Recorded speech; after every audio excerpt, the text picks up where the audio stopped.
এখন থেকে আপনার প্রিয় সিরিয়ালগুলো ফ্রিতে দেখুন এক্সক্লুসিভলি শুধুমাত্র সান নেক্সটে। এখনই অ্যাপ ডাউনলোড করুন।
কি হয়েছে তোমার? এরকম জামা কাপড় তুটকেতে ভরছে কেন? কোথায় যাবে? কি ছবে না আমার, তোমায় দেখে আমার ঘেন্না করছে।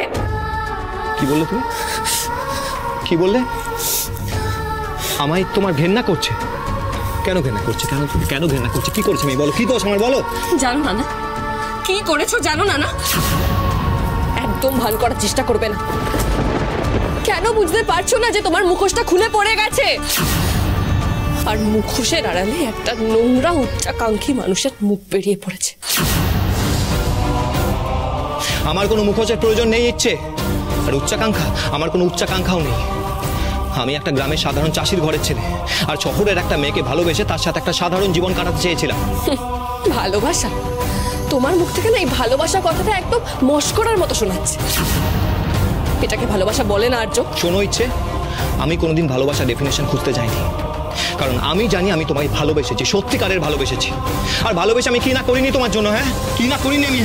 বাড়ির সবার সামনে অপদস্থ হয়েছি, দাদুর বিরুদ্ধে গেছি, রাস্তায় হন্যে হয়ে ঘুরেছি চাকরির জন্য, অফিসের বসকে অপমানিত হতে দেখেছি, এটা জেনেও যে তিনি এই বাড়ির জন্য এত কিছু করেছেন ইচ্ছে। আর তুমি বলছো তোমার আমাকে ঘেন্না করছে? আমি নাকি মুখোশ পড়ে আছি? হ্যাঁ, ঘেন্না করে। কারণ এই যা বললে তুমি আমার জন্য করনি মিস্টার আর্য ব্রহ্মচারী, করেছো নিজের জন্য। কারণ তুমি নিজেকে অনেক উঁচুতে দেখতে চেয়েছো। না, এরকম কোনো ইচ্ছা আমার নেই, আর কোনোদিন ছিলও না। আর যখন এত বড় অভিযোগ আমায় শুনতে হলো, আমাকে নাকি তোমার ঘেন্না করছে, আমি বলছি তুমি আমায় চোখের সামনে দেখতে পাবে না। দেখতে হবে না তো, দেখতে হবে না। তুমি আমাকে আটকাচ্ছ কেন আর্য? সরো, আমার জামা কাপড় করে বার করে দাও বলছি আর্য। তোমার ব্যবস্থা আমি করে দিচ্ছি ইচ্ছে। এই বাড়িটাকে নিয়ে তো তোমার কোনো সমস্যা নেই, সমস্যা না আমাকে নিয়ে, আমি মানুষটাকে নিয়ে। আমি তোমায় বলছি ইচ্ছে, আমি আর তোমার চোখের সামনে আসবো না।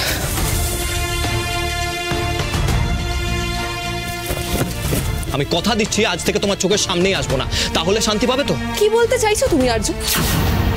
এটা তো তোমার বাড়ি, তুমি বাড়ি ছেড়ে যেতে হবে কেন? কারণ আমাকে ঘেন্না করলেও এই বাড়ির উপর তোমার সম্পূর্ণ অধিকার আছে ইচ্ছে, আর তাই আমি এই বাড়ি ছেড়ে চলে যাচ্ছি।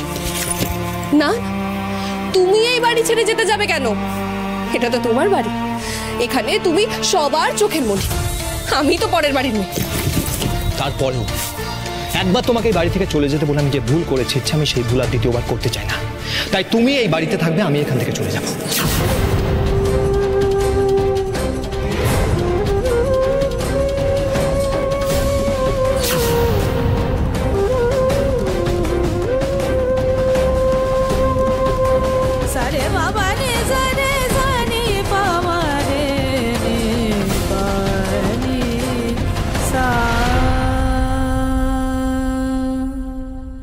আর্য আর্য আর্য আর্য, তোকে ডাকছি, কোথায় চলে যাচ্ছিস? চলে যাচ্ছি ছোটদাই, বাড়ি ছেড়ে চলে যাচ্ছি আমি। বাড়ি ছেড়ে চলে যাচ্ছিস মানে কি হয়েছে? আমি চাই না ছোটদা, আমি চাই না এই বাড়িতে আমার জন্য কারো কোনো অসুবিধা হোক। আমার প্রেজেন্সটাই যদি কাউকে ডিস্টার্ব করে, তাহলে আমার কি উচিত? এই বাড়ি ছেড়ে চলে যাওয়া? ভাই ভাই, কি হয়েছে? কে তোকে কি বলেছে? মেজো বৌদি কিছু বলেছে, মিসদা কিছু বলেছে? না রে বাবা, ইচ্ছে আমার বিয়ে করার বউ, তার আমার সাথে এই বাড়িতে থাকতে অসুবিধা হচ্ছে, তাহলে আমার কি উচিত? আমার উচিত ওর সাথে একই ছাদের নিচে এই বাড়িতে থাকা উচিত, বল? গভীর সমস্যা, দাম্পত্য কলহ। তোর দেখছি দিনকে দিন বুদ্ধি লোপ পাচ্ছে।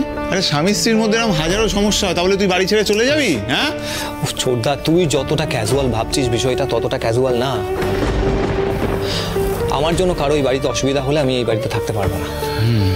বুঝলাম, কিন্তু এই বাড়িতে তো আরো অনেক লোক আছে, দাদু আছেন।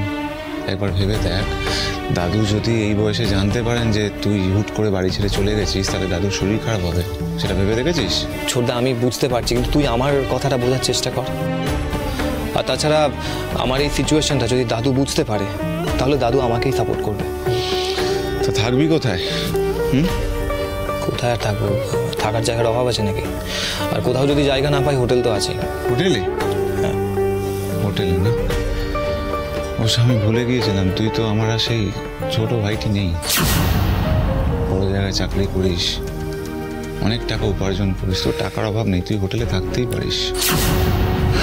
তুই হোটেলে টাকা খরচ করছিস, আর আমি আর কলি রক্ত জল করে চেষ্টা করছি দাদুকে টাকা দেওয়ার। আচ্ছা, তোর কত টাকা লাগবে বল, আমি তোকে দিচ্ছি। লাগবে না, টাকা লাগবে না। তোর কি মনে হয় তুই বাড়ি ছেড়ে চলে গেছিস সেটা জানার পরেও দাদু তোর থেকে টাকা নেবে না? দাদু টাকা, তোর কাছে শুধু আমার একটাই রিকোয়েস্ট, ভাই তুই বাড়ি ছেড়ে যাস না, তুই বাড়ি ছেড়ে। আমার কাছে আর কোনো উপায় নেই রে ছোটদা। আমি বলছি শোন, আমি যদি এই বাড়িতে থাকি, ইচ্ছে তাহলে এই বাড়িতে থাকবে না, আর তোরা চাস সেটা হোক। ঘরটা সমস্যা হলে সেই সমস্যা মিটে যাবে আর্য।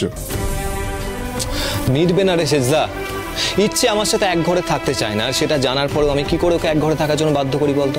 দরকার নেই, তুই আমার সঙ্গে আমার ঘরে থাকবি। হ্যাঁ, তোর আর ইচ্ছে যতদিন না ভুল বোঝাবুঝি মিটছে, তুই আমাদের সঙ্গে থাকবি। ভরসা রাখ, দেখবি সব সমস্যা একদিন মিটে গেছে। চল আর্য, এই বাড়ি, সংসার, পরিবার, এগুলো মানুষের খুব খুব আপন, খুব নিজের। এগুলো ছেড়ে যেতে নেই ভাই। চল।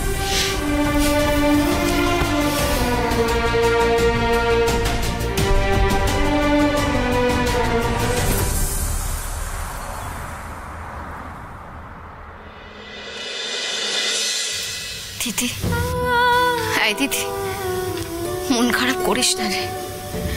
আমি জানি আমি রাগের মাথায় তোকে কটা ভালো মন্দ কথা বলে ফেলেছি।